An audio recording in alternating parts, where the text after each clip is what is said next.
Hello दोस्तों, आप सभी का स्वागत है civil fundamental online teaching platform पर। तो दोस्तों, जैसा कि आप सब जानते हैं, हमने एक कंसेप्ट बूस्टर सीरीज स्टार्ट की हुई है। उसी सीरीज को बढ़ाते हुए आज हम एक इम्पॉर्टेंट टॉपिक लेकर के आए हैं, जो कि है यूलर्स थ्योरी, जो कि हमारे कॉलम टॉपिक का पार्ट है, स्ट्रेंथ ऑफ मटेरियल में जो होता है। तो यूलर्स थ्योरी पर मेजॉरिटी ऑफ ऑब्जेक्टिव क्वेश्चन बनते हैं कॉलम के अंदर। अगर पूरे कॉलम में से 7 से 8 क्वेश्चन आ रहे होंगे, तो उसमें से 5 से 6 question, almost 70 to 80% question Euler theory पर ही बनते हैं। तो चलिए स्टार्ट करते हैं यूलर थ्योरी। अब यूलर थ्योरी होती क्या है, इन शॉर्ट में समझिए। ये एक ऐसी थ्योरी है जो ये बताती है कि कोई कॉलम कितने लोड पर बकल करेगा। So Euler theory gives the load at which a column में सब्जेक्टेड टू बकलिंग। ऐसे लोड को बोलेंगे यूलर बकलिंग लोड। पर इस थ्योरी को समझने से पहले यूलर बकलिंग लोड कैसे निकाला जाता है, उससे पहले हमें यूलर थ्योरी की अजम्पशन पढ़नी बहुत जरूरी है। और ये सारी assumptions objective point of view important है। आपको मल्टीपल वे ऑफ क्वेश्चन में पूछ लेगा कि कोई भी 4 अजम्पशन दे देगा और बोल देगा इसमें से कौन सी अजम्पशन सही है यूलर्स थ्योरी के लिए। तो सबसे पहला point, this theory is valid for long column. ये थ्योरी लॉन्ग कॉलम के लिए वैलिड होती है। एग्जाम में डायरेक्टली क्वेश्चन पूछेगा, इस चीज को ध्यान रखना। ठीक है, अगला point, column is initially perfectly straight and load is purely axial. मतलब जब कॉलम पर लोड हम लगाने वाले होंगे, उससे पहले कॉलम स्ट्रेट होना चाहिए और कॉलम पर जो लोड है वो प्योरली एक्सियल होना चाहिए। प्योरली एक्सियल का मतलब लोड कहां से पास करेगा? पास फ्रॉम सेंटर ऑफ ग्रेविटी। ठीक है, चलिए अगला point, cross section of the column is uniform. Cross section uniform होना चाहिए, जैसे कि स्क्वायर, सर्कुलर या rectangle. Next, material is perfectly elastic. Elastic मतलब अपनी पोजीशन पे वापस आ सके लोड के रिमूवल के बाद। होमोजीनियस, होमोजीनियस मतलब अगर एक मटेरियल किसी कंपोजिशन से बना हुआ है, उसमें मैं एक पर्टिकुलर अमाउंट तोड़ करके निकाल लूं और उस पूरे मटेरियल की कंपोजिशन और टूटे हुए पार्ट की कंपोजिशन एक जैसी हो, तो इसका मतलब वो होमोजीनियस है। Next, isotropic. आइसोट्रोपिक मतलब अगर किसी कॉलम में हर डायरेक्शन पर प्रॉपर्टीज एक जैसी हो। हर डायरेक्शन पर प्रॉपर्टी एक जैसी मतलब ये हमने इनिशियल बूस्टर वीडियो में भी देखा था, सेकंड या थर्ड में। अगर हर जगह पर मॉडुलस ऑफ इलास्टिसिटी सेम है, तो ऐसे मटेरियल को बोलेंगे isotropic. And also obeys Hooke's law, और हुक्स लॉ को ओबे करेगा। क्लियर है पार्टी वाला? Next, axis of column is perfectly straight after unloading. मतलब लोड लगने से पहले भी कॉलम स्ट्रेट रहना चाहिए और बाद में भी। Next, self weight is ignored. खुद का सेल्फ वेट ना के बराबर माना जाता है। यह माना जाता है कि वो सारा लोड जो होगा वो अप्लाइड लोड होगा। अगली सबसे इंपॉर्टेंट चीज, डायरेक्ट स्ट्रेस की वैल्यू बहुत कम होगी as compared to bending stress. इसमें सबसे इंपॉर्टेंट एजम्पशन जो है हमारी, फर्स्ट है, सेकंड, फोर्थ और सिक्स्थ। ये एजम्पशन फ्रीक्वेंटली एग्जाम में पूछी जा सकती है।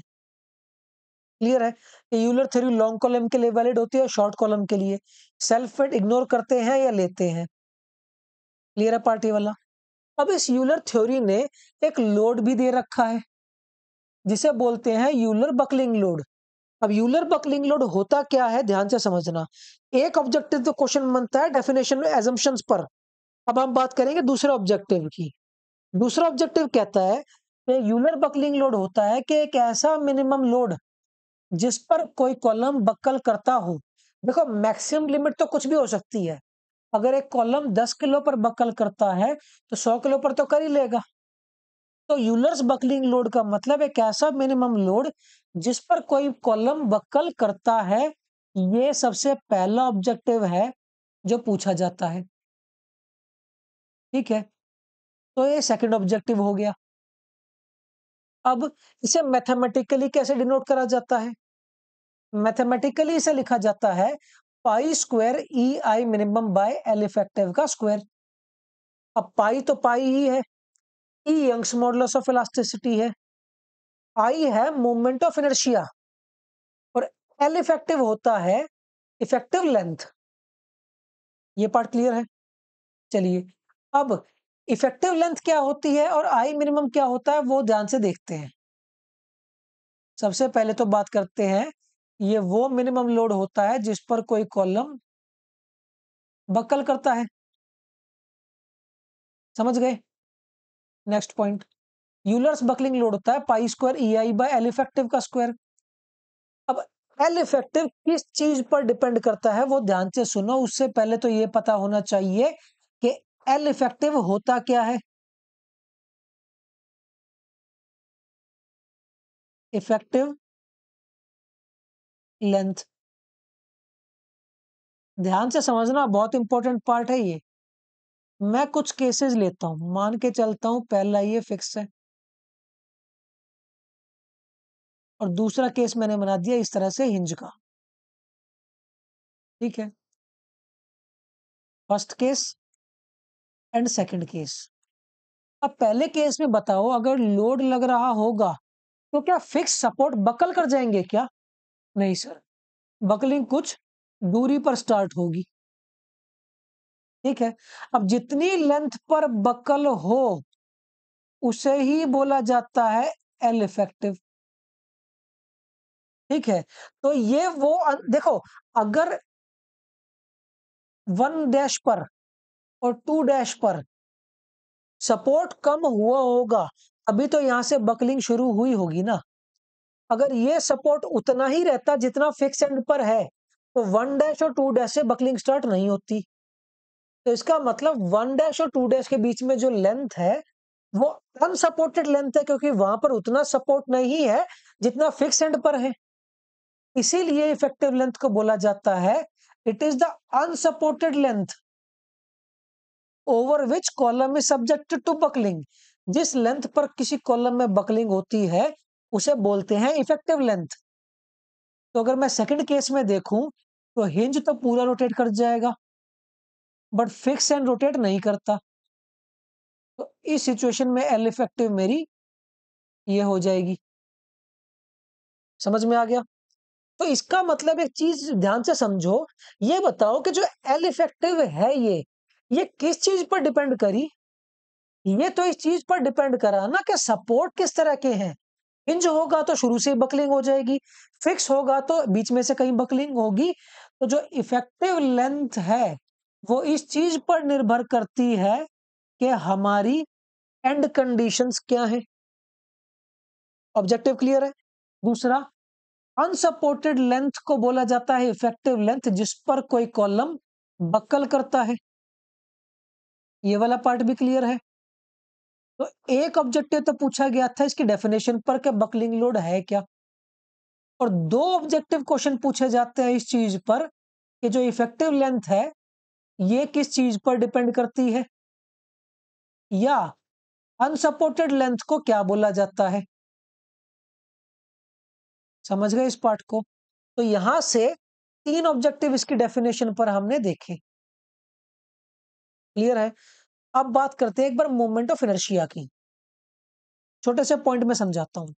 हमने पढ़ रखा था कि मोमेंट ऑफ इनर्शिया होता है A into Y square. Bending stress in beam में हम ये पढ़ते हैं। कॉलम के केस में इसे लिखते हैं ए इंटू आर मिनिमम का स्क्वायर। इस चीज को ध्यान रखना, ये आगे चल करके काम आएगा। ठीक है, और ई तो मॉडुलस ऑफ इलास्टिसिटी होता है और पाई तो पाई होता है। अब अलग अलग कंडीशन के लिए हमारे पास बकलिंग लोड और इफेक्टिव लेंथ कितनी होती है ये यूलर थ्योरी ने दे दिया। यूलर थ्योरी ने क्या बोला कि अगर कोई फिक्स कॉलम है और वो बकल करता है बीच में से कहीं से, तो उसकी जो इफेक्टिव लेंथ होगी एल इफेक्टिव वो होगी L/2। अगर मैं लेंथ को L/2 रखूं इस फॉर्मूले के अंदर बकलिंग लोड वाले में तो ये L/4 हो जाएगा और 4 ऊपर चला जाएगा। तो सेम एज इट ये आ जाएगा 4 pi E I minimum by L square. अगले केस में अगर एक एंड फिक्स और एक एंड हिंज है तो हिंज से तो पूरा बकल करेगा, बट फिक्स से तो बकल नहीं करने वाला। ठीक है, तो ये जो डिस्टेंस होगा वो होगा एल इफेक्टिव। यहां पर एल इफेक्टिव होगा L/√2। तो एल इफेक्टिव की जगह अगर L/√2 का स्क्वायर रखूंगा तो 2 पर आ जाएगा। ठीक है सर, दोनों पार्ट क्लियर हो गए।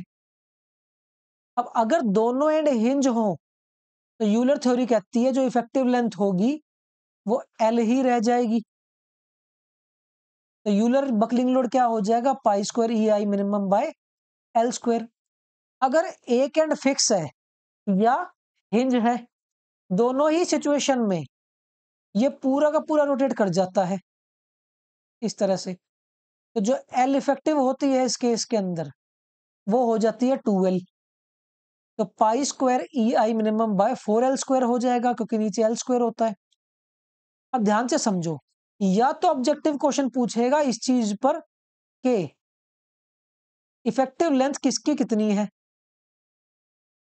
ठीक है, या पूछेगा कि ये बताओ कि जब दोनों एंड फिक्स है तो उसका बकलिंग लोड कितना है। 8 ऑब्जेक्टिव क्लियर हुए। अब ध्यान से समझो, मैं बोलता हूं कि दोनों एंड फिक्स है और बकलिंग लोड है 100 किलो न्यूटन। एग्जाम्पल की फॉर्म में पूछ रहा हूं मैं ये। ठीक है, तो ये बता दो कि जब एक एंड हिंज और एक एंड फिक्स होगा तो उस सिचुएशन में buckling load 2 pi square E I minimum by L square होता है, मतलब फिक्स वाले का हाफ। तो इसके अंदर बकलिंग लोड कर देंगे 50। ठीक है, ऊपर 4 था नीचे 2 है। अगर दोनों एंड हिंज हुए तो 2 भी हट जाएगा, मतलब ये आ जाएगा 25। ठीक है, अगर एक एंड फिक्स और एक एंड फ्री हुआ तो यही लोड हो जाएगा 25/4। अब ध्यान से समझो, एक ही क्वेश्चन में हमने कैसे रिलेट कर ली चीजें। मैंने एक लोड की वैल्यू दी 100, बाकी तीनों की वैल्यू मैंने ऑटोमेटिकली कैलकुलेट कर ली एक दूसरे के रिस्पेक्टिव में। इतना पार्ट समझ में आ गया। तो इस तरह से भी चीजें पूछी जा सकती हैं। तो सिर्फ इस टेबल पर कम से कम 10 ऑब्जेक्टिव क्वेश्चन बनते हैं अलग अलग। समझ गए? चलिए आगे चलते हैं। अब नेक्स्ट पार्ट है हमारा सिलेंडरनेस रेशो। अब सिलेंडरनेस रेशो को डिफाइन करा गया 3 तरीके से। पहला कि सिलेंडरनेस रेशो होती है L effective by R minimum, और दोनों ही डायमेंशंस mm या मीटर में होते हैं, इसीलिए it is a dimensionless quantity. अब एल इफेक्टिव के बारे में तो मुझे पता था, आर मिनिमम के बारे में मैंने कुछ देर पहले देखा था कि मोमेंट ऑफ इनर्शिया होता है ए इंटू आर मिनिमम का स्क्वायर। तो यहां से अगर मैं आर मिनिमम कैलकुलेट करूं तो वो आएगा √, आई मिनिमम बाय एरिया। ये पार्ट समझ में आया? तो जो आर मिनिमम है वो तो मोमेंट ऑफ इनर्शिया और एरिया पर डिपेंड करा, और मोमेंट ऑफ इनर्शिया और एरिया तो ज्योमेट्री पर डिपेंड करते हैं। ठीक है, तो सेकंड पॉइंट, जो मेरी सिलेंडरनेस रेशो है L effective by R minimum, वो किस चीज पर डिपेंड करती है? एल इफेक्टिव पर। और एल इफेक्टिव किस पर डिपेंड करता है? एंड कंडीशंस पर। ठीक है सर। और आर मिनिमम, और आर मिनिमम किस पर डिपेंड करता है? ज्योमेट्री ऑफ द सेक्शन पर, मतलब जो सिलेंडरनेस रेशो जिसे मैं लेमडा से डिनोट करता हूं वो दो चीजों पर डिपेंड करती है, L effective by R minimum. और या मैं इस तरह से ही बोल सकता हूं कि दो चीजों पर डिपेंड करती है, एंड कंडीशंस और ज्योमेट्री ऑफ द सेक्शन पर। ठीक है, क्योंकि आर मिनिमम डिपेंड करता है ज्योमेट्री पर। ये वाला पॉइंट क्लियर है आपका? एक और पॉइंट है इसके अंदर, इंपॉर्टेंट पॉइंट है, ध्यान से समझना। वो पॉइंट ये है कि भाई अगर एक बात बताओ, अगर किसी कॉलम को मैं चारों साइड से बांध दूं या वॉल लगा दूं उसके चारों साइड में, तो ये बताओ कि वो कॉलम कहीं बकल कर पाएगा क्या? नहीं सर, बकल नहीं कर पाएगा क्योंकि आपने चारों तरफ से उसके वॉल लगा दी। अगर कहीं बक्कल ही नहीं करेगा तो उस कॉलम की एल इफेक्टिव कितनी हो जाएगी? 0। 0 क्यों सर? क्योंकि सर जब आपने चारों साइड से फिक्स कर दिया तो एल इफेक्टिव 0 इसलिए हो जाएगी क्योंकि एल इफेक्टिव की डेफिनेशन ही ये है कि जिस लेंथ पर कोई कॉलम बकल करे वही लेंथ होती है इफेक्टिव लेंथ। तो जब बकलिंग हो ही नहीं रही तो इफेक्टिव लेंथ भी 0 रहेगी। समझ गए इस पार्ट को?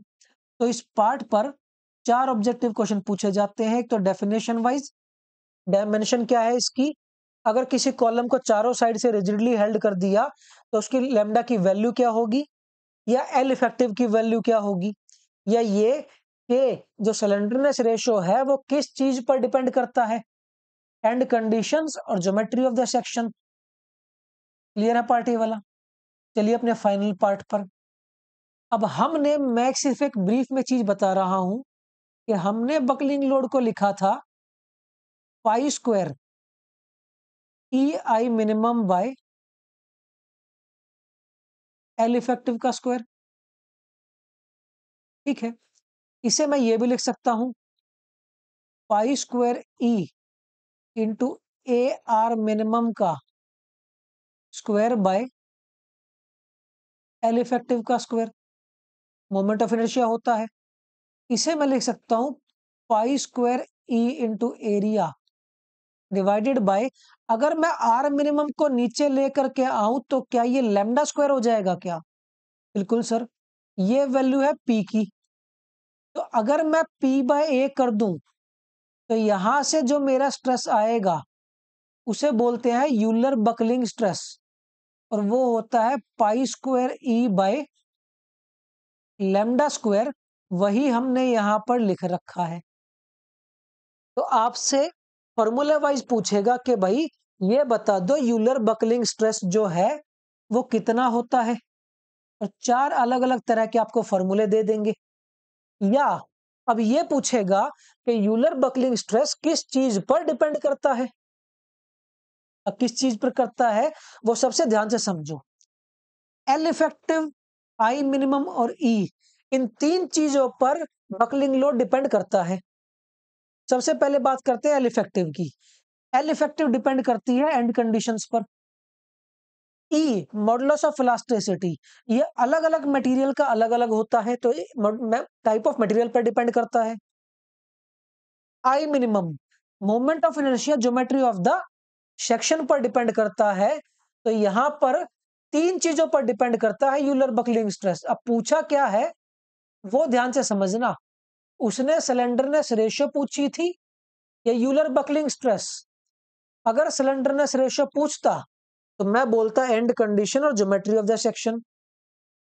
ठीक है, अगर सिलेंडरनेस रेशियो पर पूछता तो बोलता किसी कॉलम को रिजिडली हेल्ड कर दिया चारों साइड से तो उसकी इफेक्टिव लेंथ कितनी हो जाएगी? 0 हो जाएगी सर।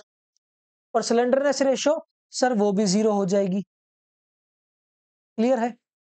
अब यहां से 2 ऑब्जेक्टिव पूछेगा, एक तो इसके क्रिटिकल स्ट्रेस पर और दूसरा किस चीज पर ये डिपेंड करता है। फाइनली स्पेशल केस है एक कि अगर Fe 250 लूं, मतलब अब Fc की वैल्यू 250 है और स्टील है तो मॉडुलस ऑफ इलास्टिसिटी है 2 इंटू 10 की पावर 5। तो जब हमने लैम्डा की वैल्यू कैलकुलेट करी जो कि होगी pi square E by F C, E की वैल्यू आपको पता है, एफ सी की वैल्यू आपको पता है। तो यहां से जब मैंने लैम्डा कैलकुलेट करा तो मेरी वैल्यू निकल करके आई 88.89। तो पॉइंट इज दैट कि अगर इतना या इससे ज्यादा लैम्डा की वैल्यू हुई तभी यूलर थ्योरी वैलिड होगी। इस चीज को ध्यान रखना, क्योंकि यूलर थ्योरी लॉन्ग कॉलम के लिए वैलिड होती है और जितना लैम्डा ज्यादा होगा उतने बकलिंग के चांस ज्यादा बढ़ेंगे, क्योंकि लैम्डा होता है L effective by R minimum, और जितना एल इफेक्टिव ज्यादा उतनी बकलिंग लेंथ ज्यादा। क्लियर है पार्टी वाला? तो 4 ऑब्जेक्टिव क्वेश्चन बनते हैं यहां से। ठीक है, 4 ऑब्जेक्टिव क्वेश्चन, 4 सिलेंडरनेस रेशो से, 8 10 एंड कंडीशन से, 18, 2 objective question Euler buckling load से 20 और 1 ऑब्जेक्टिव क्वेश्चन एजम्पशन से, तो टोटल मिला करके 21 ऑब्जेक्टिव क्वेश्चन आज हमने कवर करे। क्लियर है पार्ट ए वाला? तो दोस्तों इसी के साथ हमारी बूस्टर सीरीज की क्लास यहीं पर खत्म होती है। आप सभी चैनल से जुड़े रहिए ताकि आने वाले समय में आप इंपॉर्टेंट कंसेप्ट सीख सकें। हमने बूस्टर सीरीज की एक प्लेलिस्ट बनाई है जिसका लिंक आपको डिस्क्रिप्शन में मिल जाएगा। इस क्लास की पीडीएफ के लिए आप हमें टेलीग्राम ग्रुप पर ज्वाइन करें और पेड कोर्स के लिए सिविल फंडामेंटल ऐप को डाउनलोड करें, जिसका लिंक आपको डिस्क्रिप्शन में मिल जाएगा। तो मिलते हैं दोस्तों बूस्टर सीरीज की अगली क्लास में। तब तक के लिए पढ़ते रहिए, अपना ध्यान रखिए। See you in the next class.